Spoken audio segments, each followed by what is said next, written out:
What's up, everybody, and welcome back to another exciting episode of CollectCo Connection, your one and only accounts receivable podcast. Today, we're joined by an industry powerhouse, David Aglira, Senior Director of Strategy and Business Initiatives at Abrahamsen Gindin, a 50-year veteran firm managing legal collections and litigation.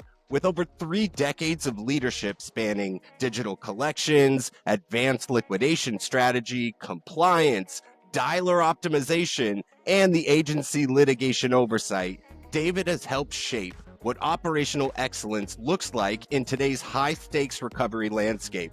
And he's got an entire alphabet of credentials next to his name to prove it. From the courtroom strategy to call center innovation, David brings a well-rounded, deeply experienced voice to our industry. And with that being said, my man David, welcome to the show. Thanks, Chris. I don't know how you expect me to follow that kind of energy, man. I don't know how you do it on a Friday, on a holiday. It's crazy. I hear you, man. I hear you. I got to show up. That's what makes it work. I will tell you, in Vegas, I swear you were powering the Aria Casino, man. Dude, you were know just it. moving. You know You were it. moving. So funny. For everybody listening, so David and I attend a lot of the same conferences every single time that I know he's going to be in attendance. It is a non-negotiable that I have to go and run into him just to swap some war stories and say what's up. So I'm so stoked to have you on the show with me today, man. Hey, I appreciate it. I can't believe it took me this long. I don't know why you didn't invite me sooner. I know, man. Hey, that one's on me. That one's on me. I must sure. be on the C list, not even the B no, list. not even. Nah, you're busy, man. I love everything you do. I could sit and watch you all day long. Cool, man. I shouldn't make it creepy, but hey, make it go there, Dave. Go there. Let's make it creepy. Dude, I wanted to ask first, before we get into kind of the business stuff, you're in Philadelphia, yeah? Correct, yes. Okay. So I mean, everybody needs to know. I need to know. Where's the allegiance? Are we Eagles? Are we Absolutely. Phillies? So, all right, I'll do it this way. I'll watch baseball. Don't get me wrong. You know, I'm a homer when it comes to the sports teams. Okay. But Eagles, then Flyers. After that, I could care less, honestly. Okay. I hate to say it that way. I dig it. know. Well, I mean, Yeah. hey, hell of a year for the Eagles to be a supporter, right?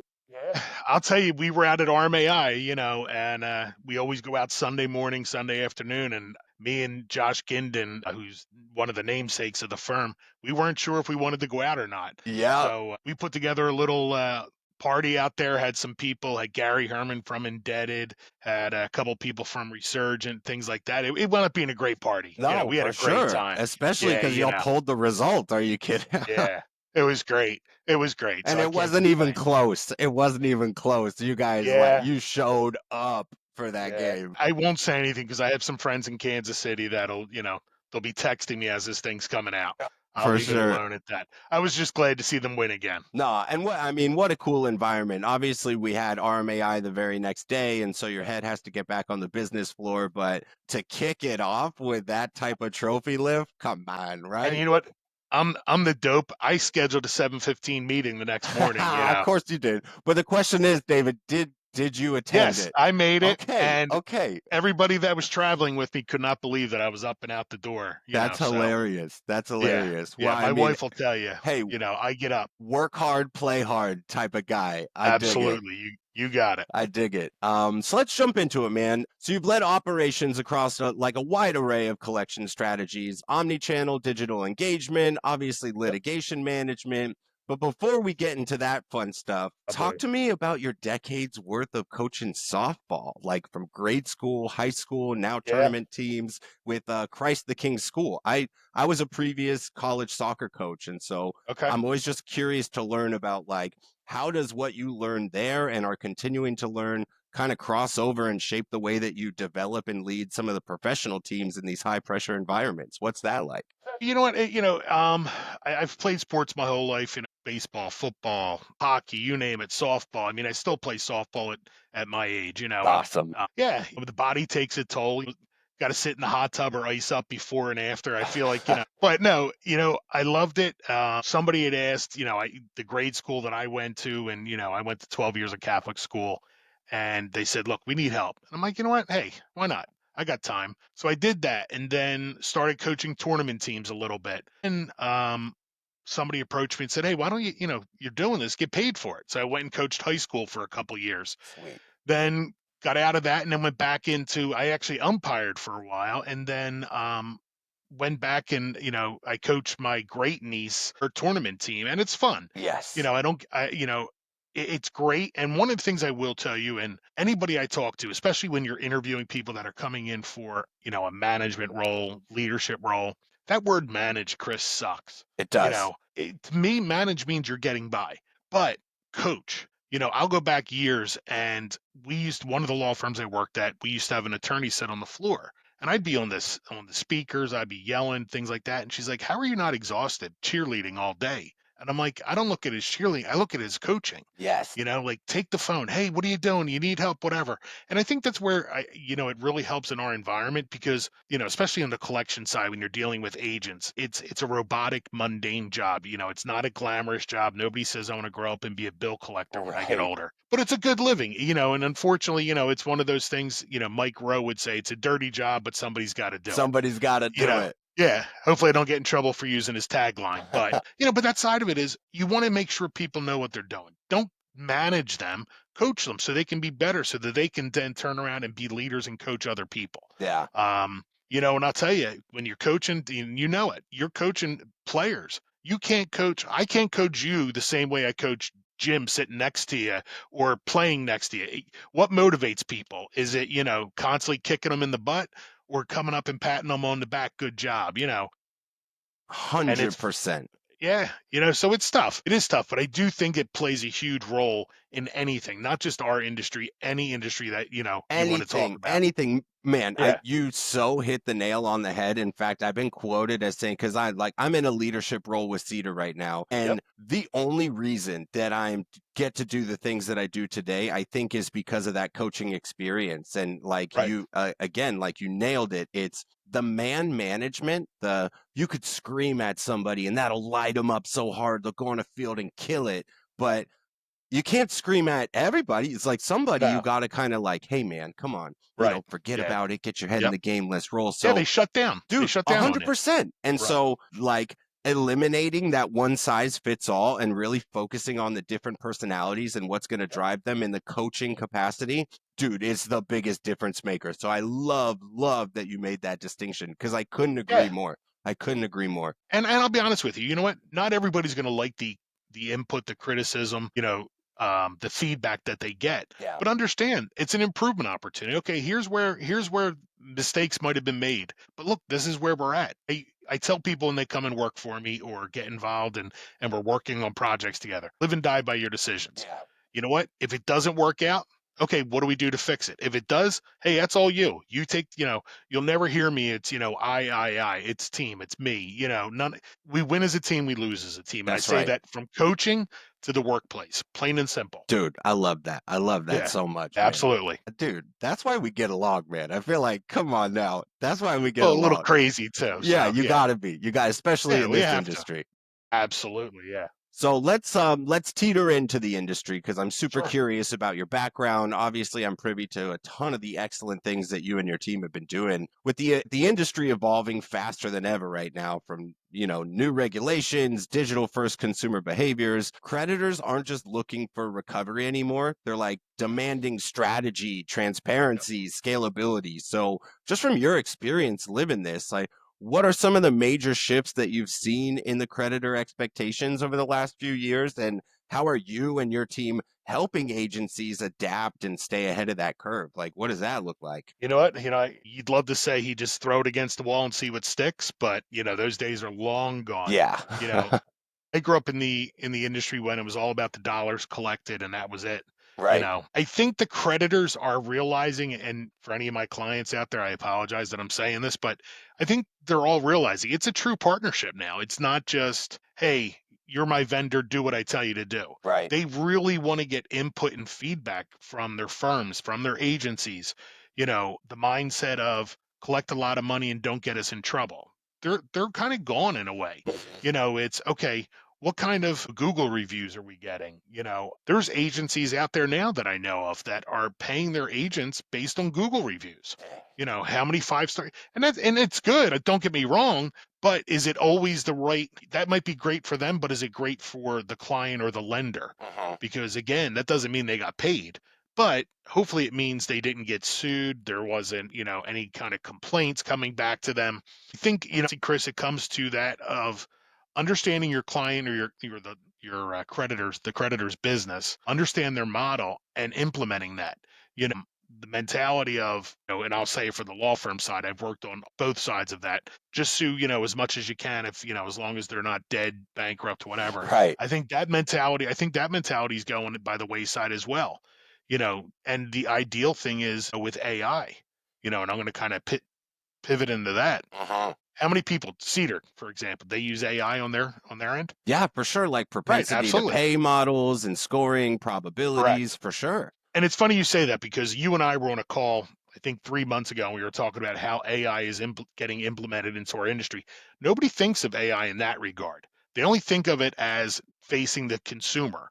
Uh-huh. How are they handling calls? But their AI is driven in so many different ways. And I think that's where the clients, the creditors really want to see that partnership and saying, okay, here's our business. Here's what our model is. Tell me what your strategy is based on, whether it be AI, scoring, whatever it may be, and just showing us, where we're at. I've got one client, he and I have a call every Friday and go over our scorecard, not because we're failing, not because we're kicking everybody's butt, but he wants to see, is our strategy working? He wants to make sure he can give feedback to us and say, maybe change this a little bit, and work with us. And that's the ideal thing. It has to be that partnership, and I'll go back to the opening statement, just being that ideal partner between the vendor and the creditor or client, plain and Yeah. simple. No, without question, dude. I think that you laid the ultimate mic drop. Is that it is about partnership, and I know, like, even just from our discussions and going back to where you said, like, know thy client, know thy customer. There, it's not just, hey, how much did you collect? You're working with them, and I know just from experience with you, you're providing your clients your experience, insight, and feedback. Like, if it's a commercial deal, and go, hey, man, you didn't get a personal guarantor on this, Right. you're looking at over Right. 500K. Like, in the next run, maybe that's something you should look into. Or, Yeah. bro, why are you extending such a large line of credit without checking their credit history or seeing if there are other agencies that are currently going after them as well? Like, there's a lot of those in the weeds components and details that I think a lot of the creditors don't initially think of when you're referring to success with an agency. And so, I mean, that's why I look up to a lot of the things that you guys are doing from a legal collection standpoint, because you're not just sue happy. You're trying to educate these people and then ultimately reduce the number of delinquencies they see in the future. So I think that Sure. that's heavy, and not a, and you probably know this more than me, not a lot of firms have that position at all. They're just bring it to the Yeah. court and let's go.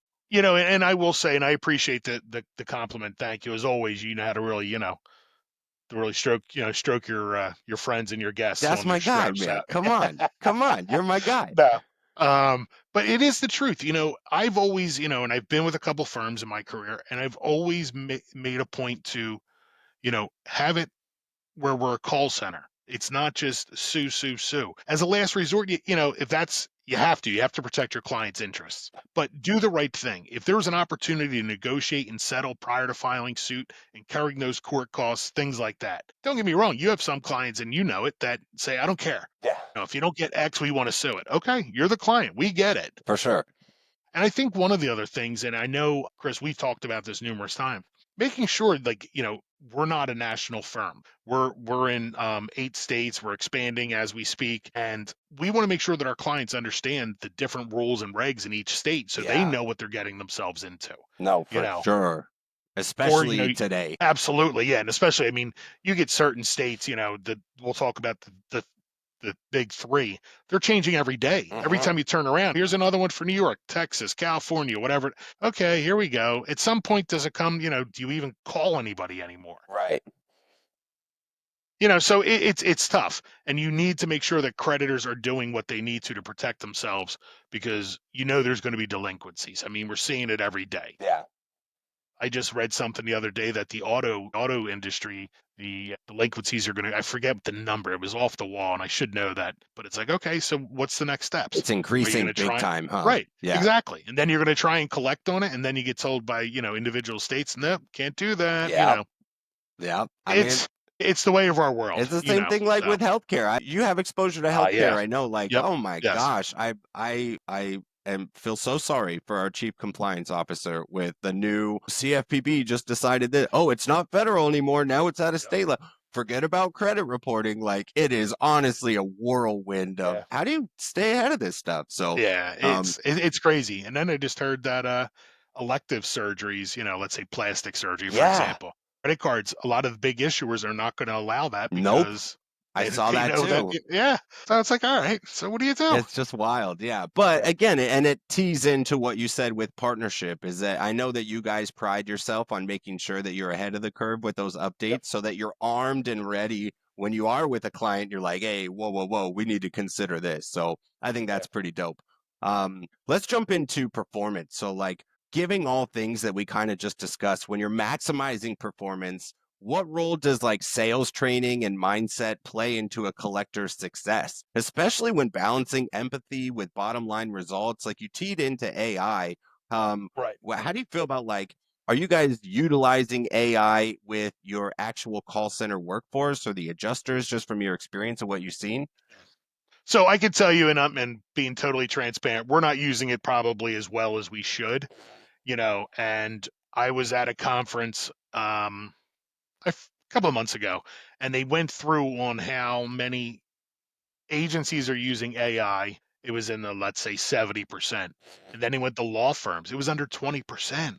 And it's like, wow. So I don't know if the law firms one, don't have the infrastructure as much as these big national agencies, or is it, the individual owners of the law firms don't feel comfortable. So there's a lot of different things that play into it. We do use AI for some of our stuff.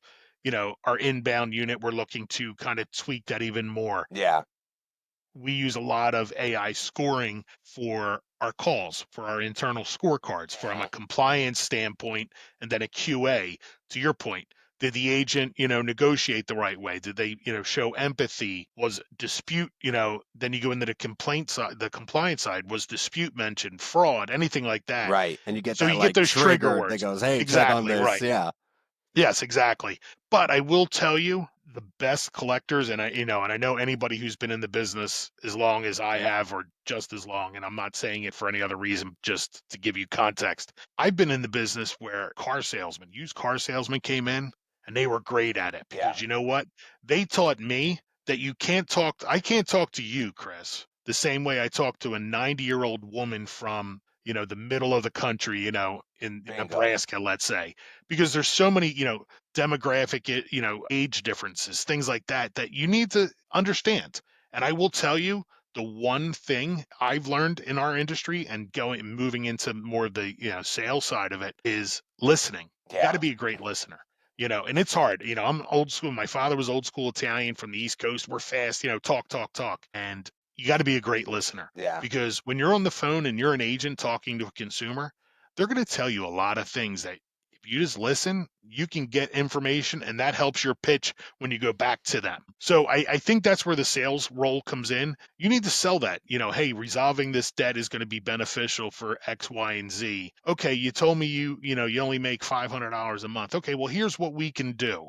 I can help you do this. I'm sure that'll help you out. And again, I'm going back to the mid 80s when I was on Payphone, and these phone one line. book, baby. Like, that's Ah, all we got.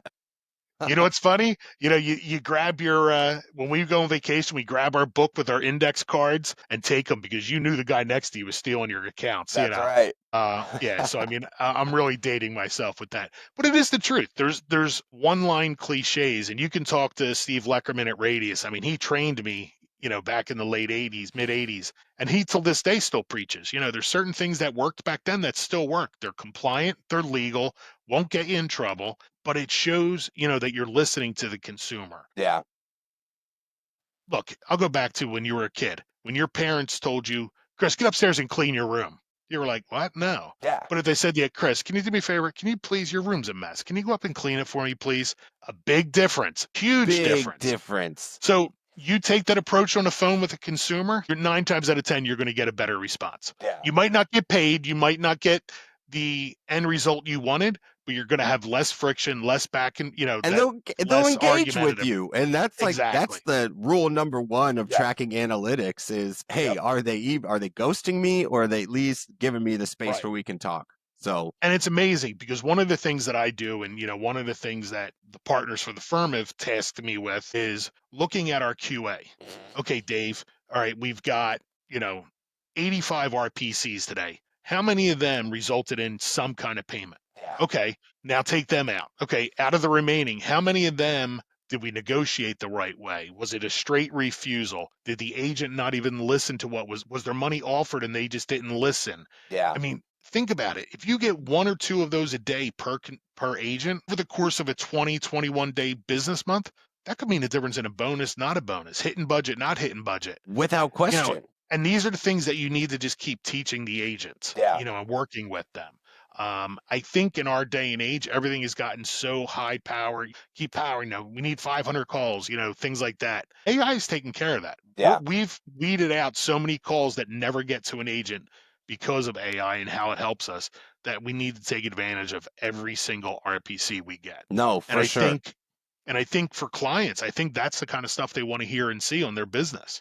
Yeah. You're not going to get paid on everyone, but did you give it your all, and did you make sure that every single base was covered? No, I agree. And it kind of goes back to how we started the AI talk is, for me at least, I think that the best way to utilize AI in its current state, because there's still a whole world of the unknown at what the Sure. heck AI even Yeah. is, dude, use it to create your workflows. Use it for Absolutely. your scoring mechanisms. Do it so that you can identify, did they say the mini Miranda? Did they skip over a dispute or anything kind of more mundane like that? But Yeah. also going back to your point is, when you're tracking those RPCs and you're able to delineate, all right, did we have a strong talk off here, or did my adjuster kind of just take it to the face and moved on to the next? Ultimately, what you're doing is you're able to forecast not only for the adjuster themselves, but hey, man, what is my prospective earnings going to be at the end of this month using this forecasting data based off of just a right party contact? Like, are they communicating with me? And that's ideal, Chris, because you hit it right there. As a collector, and again, I'm only using my experience. I can't, speak for you or anybody else. I would be there. Okay, hey, if I got to hit 100 grand gross to make, X amount in bonus, I was always take it away, not add on to it. Yeah. Because, oh, I need 100 grand. Well, no, now I only need 90. Now I only need 80. Seeing that number go down and down and down, it's easier. And I think that's where, I always called it a ticker. If, an agent can just tick it off, done. Here we go. We're next one. Perfect. Yeah. You know what? You think about how you work your file that much better. And it's That probably much more motivating for exact. you as well. Seeing that number Absolutely. go down, you're Yeah. like, bro, I'm down to Absolutely. 50K. Go. Yeah. If you could be at your budget by third weekend, that last week is gravy for you. Oh, for sure. And again, I see it, you've seen it, anybody who's going to watch this has seen it, where you get the agent, okay, Mr. Consumer, you owe my client $10,000. I need you to pay that today. I don't have it. Okay, what are you offering to pay? Well, now you've got so far to the different ends of the spectrum. What about the stuff in the middle? You missed something there. Yeah. And I don't know whether it's our fault as leaders of a company, of the industries, whatever, we're pushing next account, next, or is it laziness on the agent? They don't know any better, training. I don't know. And I think it's a combination of all of that. Same.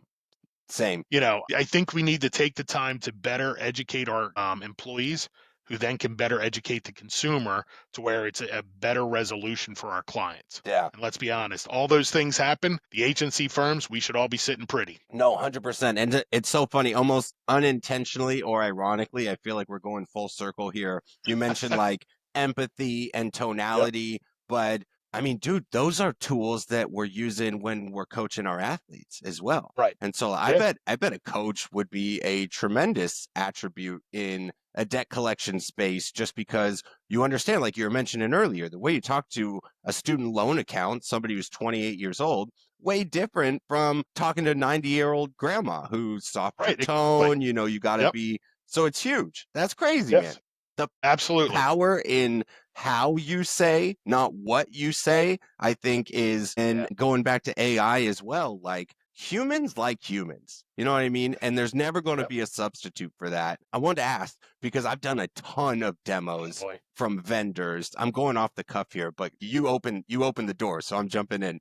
Thanks. I've done a ton of demos from vendors that are doing the AI agents, actually, Yep. where now it's not, they're using language models and now you're talking to an actual robot. I wanted to ask, Right. A, what's your thoughts on that? Maybe not. I wouldn't employ that in a law firm. It's too soon, too early, too much unknown. Right. But think about a call center. What do you think Right. about employing that in our space? And have you done any demos? I have done demos. I'll go backwards into that. I have done demos. It is wild. I was just telling the partners the other day on our strategic call. It is amazing, and I'm not gonna, name drop, but this vendor was like, "Hey, have at it with this, do whatever you want." I mean, I was cursing at it. I was, Yeah. yelling, and this thing just very calmly and very, it even ended the call on me. It said, I apologize. We couldn't resolve this, but if you have a change of heart." And I was like, Dang. wow. And every once in a while, you could hear that it was a robot.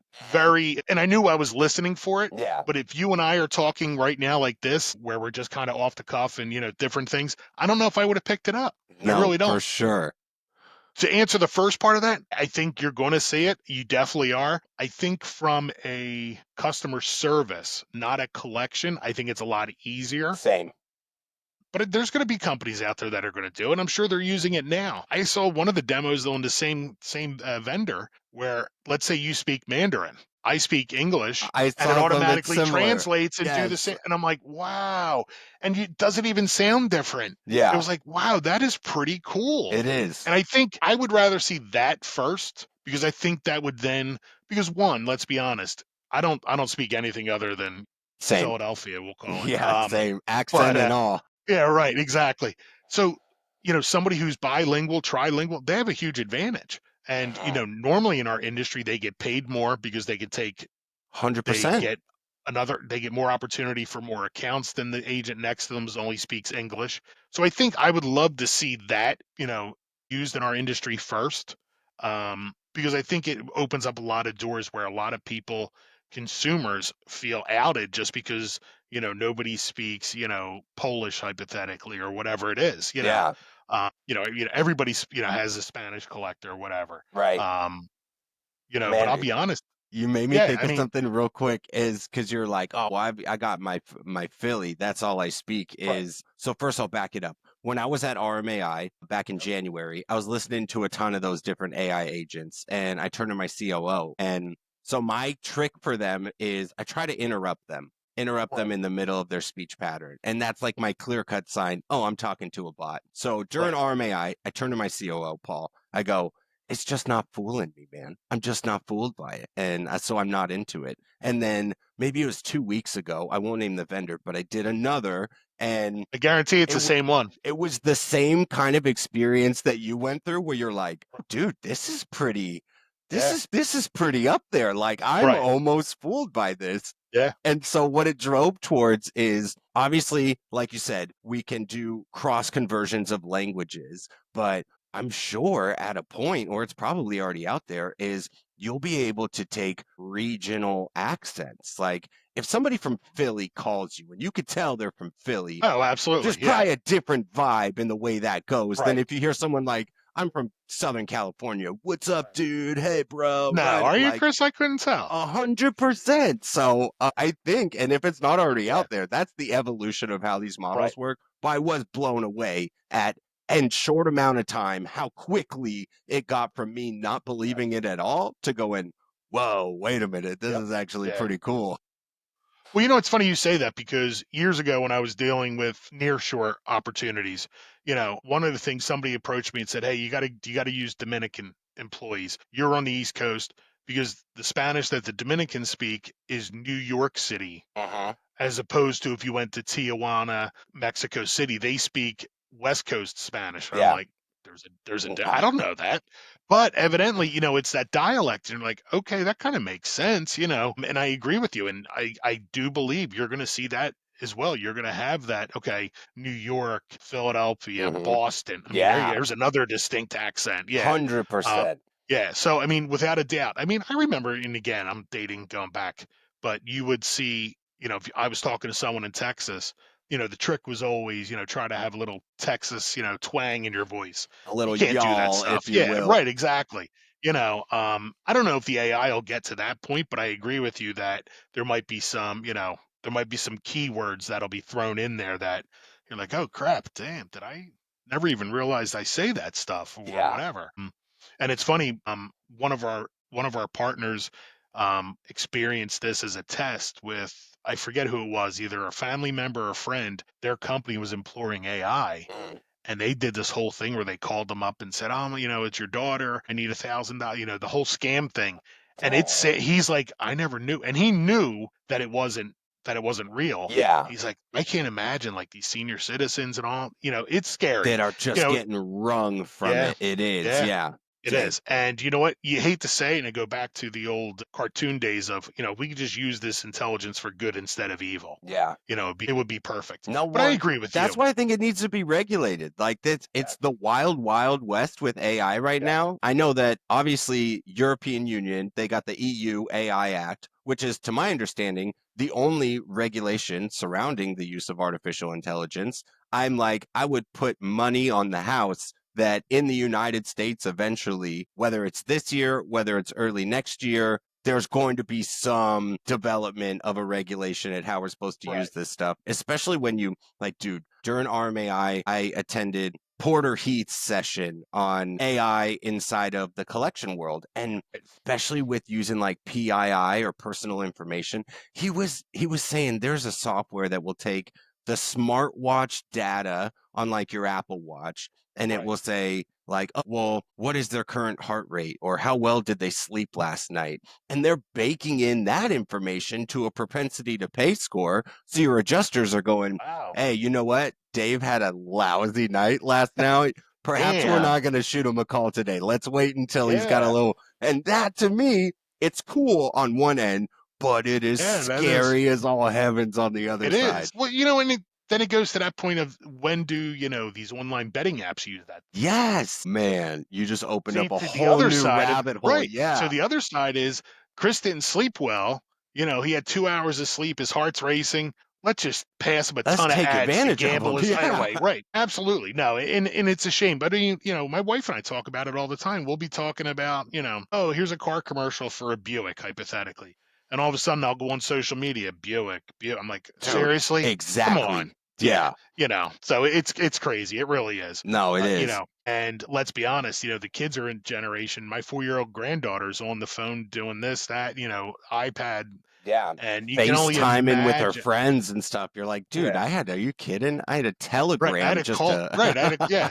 I had a call. I had to go knock on their door. Do you want to come out? yeah. God forbid. That's funny. That is crazy. Look, Yeah. I know we're getting a little bit short on time, but I want to hit you with Yeah. No one worries. last one. And this Sure. is more of like a looking forward. So, where do you see the most opportunity for innovation inside of the debt collection space? And how do you think that agencies and law firms that are operating in that space should prepare for what's next? Like, what do you think across the next 5, 10 years? And it's kind of in tandem to what we just talked about. But Absolutely. what do you Yeah. think that growth is going to look like for us? I definitely AI. I mean, I still don't think we've seen the height of SMS email, the Hmm. digital omni channel. I think there's a lot of things there that could be cleaned up. I think the way that we pay, I know one of the things that we're doing, and I know there's a couple firms out there, I know agencies have been doing this probably longer, but getting into different types of payments, using your apps to make payments Your towards your Venmos, bills. your Exactly. Zells, your Yes. double click the Yeah. Apple Pay. Yeah. Yep, exactly.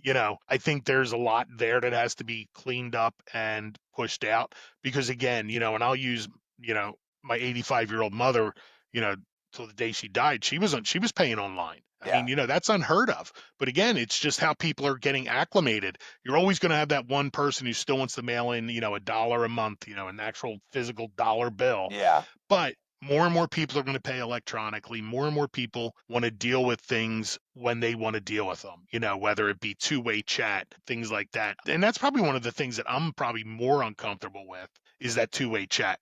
You can tell agents, and limit them to scripting and things like that. There's still probably ways around it, that they could tell go off script and just lose their mind, so Yeah, to speak. yeah. So I think that side of it, Chris, the omni-channel is huge. AI, of course, I don't even think we've touched, the surface on that, broke the surface on that. But I think, payment options, one, Mhm. and the omni-channel, I think there's so many different ways to do it that can be done and regulated to where you're not, having all these states come down on you, you can't do this without prior approval. And it's crazy. Let's be honest. I mean, you can't log into your bank without having to send, an email, an SMS, Oh, whatever it is for your your code. 2FA or So, whatever. Yeah. right, exactly. So how is it any different for us? We're a business. As long as we're, not violating certain laws and things, I don't see that as an issue. But, there's always going to be someone out there that wants to fight us on it. God forbid we get a leg up on how we communicate. No, And for sure. honestly, I think consumers would rather see that than get a phone call where, they get aggravated, they get, anxious, just the one word, Chris, as you as an agent say to me might flip my switch and, have me from a great day on a holiday Friday and, tick me off and send me on my Exactly. way. No, So exactly. yeah, so I think that's where I would love to see the industry go. I No, really would. I totally agree. It was, I think it was yesterday, maybe it was 2 days ago. I was with Scott Hamilton in one of the ArmTech Love Scott. webinars. Yep. Dude, Scott is the best, right? He's the man. Yeah.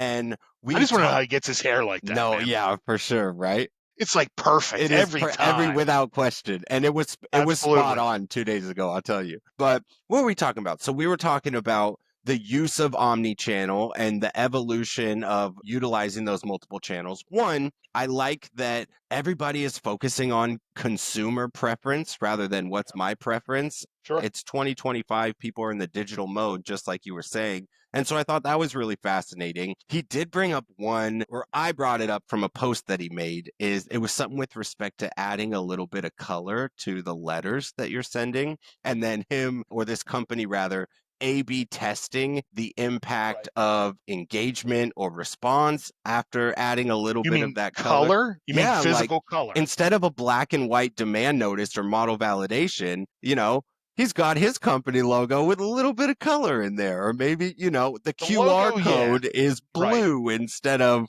Yes. Yeah. So it's Yeah. I funny. thought you meant going back to the days where, a non-sufficient fund letter was in red, Oh, that yeah, type of right. stuff. Yeah. Yeah. The, Yeah. the Yeah. whole postal service knows like Yeah. this guy's getting a bill, right?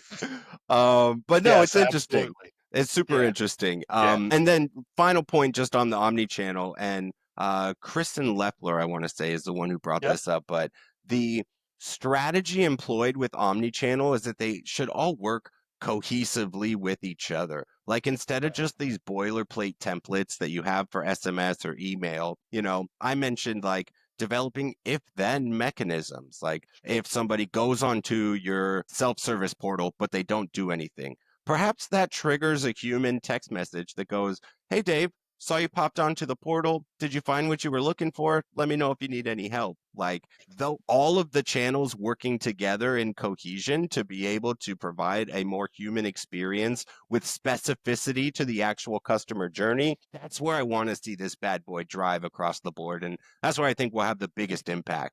And to touch on that, that is one thing that we're doing right now your point. I always call it. So what we'll do is if somebody goes on our website and yeah, they go in, they log in, they set up an account, whatever, and they don't do anything, we will send them a text to that exact point. Yeah, man. Hey, is there anything we can help you with? And it Let us know. works, We're huh? here. It It works. does. Yeah. Then if we don't get a response, then we set up an actual campaign with agents. Yes, sir. And our approach is, hey, Mr. Smith, we saw that, just giving you a follow-up call. We saw that you were on the website, da da da da da, whatever. Is there anything we can help you with? Is there any Boom. questions you might have? No, I'm fine. Then we also do that for our inbound calls where they might be dropped, abandoned, whatever.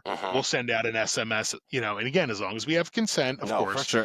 Follow and all the then, rules. right, exactly. And then we do it. And I call them our warm lists. They're not as hot because you don't know what the result's going to be or what the intent was. Yeah. But just going out there in a more customer service approach. Because guess what? If I can get $100 on every single account that I have in my database, I never have to worry about anything ever again. Yeah. No, 100. Yeah. 100. So no, I agree. I agree with you there. And Kristen, I love Kristen. I mean, she knows her crap. Dude, so Yeah. she's brilliant Yeah. on strategy in that world. She She is, really is. and I think, her, you get the Tim Collins of in our Yeah, industry. he was there. Tim was a part of the call.